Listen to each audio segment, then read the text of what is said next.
Our guest tonight is an Emmy-winning actor you know from shows such as The Office, The Practice, and Boston Legal. He stars in the 9th season of The Blacklist, which returns to NBC on Thursday, October 21st. Let's take a look.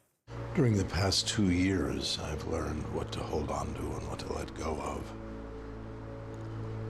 If I look at that, if I come back even once, I fear all that work will be for nothing. There would be names to be taken, people would be held accountable. Down the line, things would get very dark. Please welcome back to the show our friend James Spader.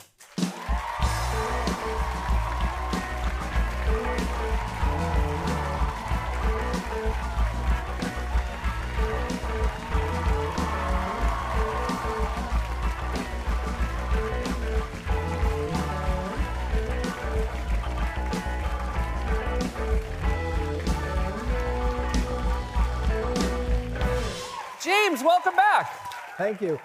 Fred's lockdown was so different from I know, right? anyone else's that I've... I feel like one of the things a lot of people did in lockdowns was forget people's birthdays. And it seemed Yes. like Fred really managed But to. he was also going into crowded places, like the doctor's office had tons of patients. Can you imagine going to a doctor's office twice in 10 days? It's like going to the sub shop, there's tons of people. Yeah, you were doing a lot of being out there. I was busy.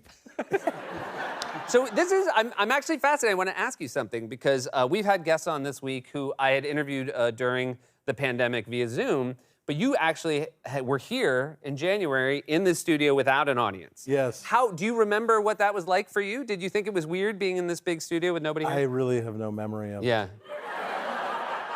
You're kind of a reverse Fred in that way. I guess. Really, I have no memory of it at all. I can tell you this. Hopefully you have some memory of being here. You have been on the show now 11 times. 11 times. That's really the other thing, because I remember, 11 times. Great. This show and The Blacklist started the same year. You were And actually boy, out have here. things gone downhill. Right. We don't even have labels on the water anymore. Can you believe you've been doing the show as long as you have? It is a long time. 9th season. Yeah. I noticed from the clip you had a shaved head. I did. Is that a bald cap, or did you actually... No, it was a shaved head. So you did it? Yeah. All right. I mean, it isn't that much further than this. Really, it's just... Yeah, how long did it take to grow back? Just a couple more passes, really, No, this year starts, this season starts 2 years later. And he was, sort of lost for a couple of years and came down with terrible mange. And so, terrible hot spots. Oh, yeah. And And they had to get rid of so I that. just had to get rid of all of it. It was yuck. Start over.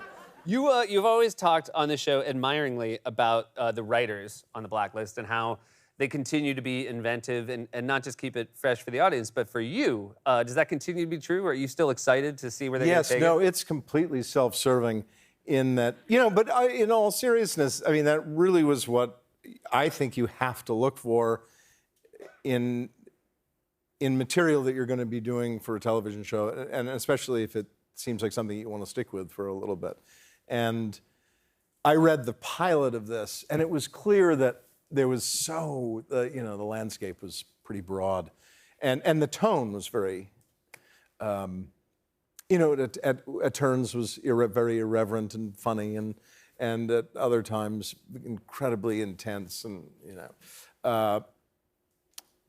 I realized that this character really could go anywhere, and you could take so many twists and turns and surprises, and it still continues to. This is not your first foray into television. You were on The Office, we mentioned. You were also on Boston Legal, where one of your co-stars, Bill Shatner, went to space. Went to outer space. Of your co-stars in your career, would he have been your first choice to send? I think he'd be one of. I think he might be one of the. I think he was the best suited. Yeah. Really, I mean, he really was. Besides that great suit he was wearing. Yeah.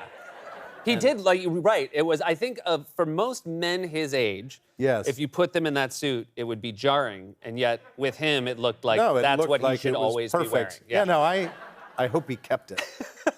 And if he did, I'm sure it'll show up on his website. We'll be right back with more from James Spader.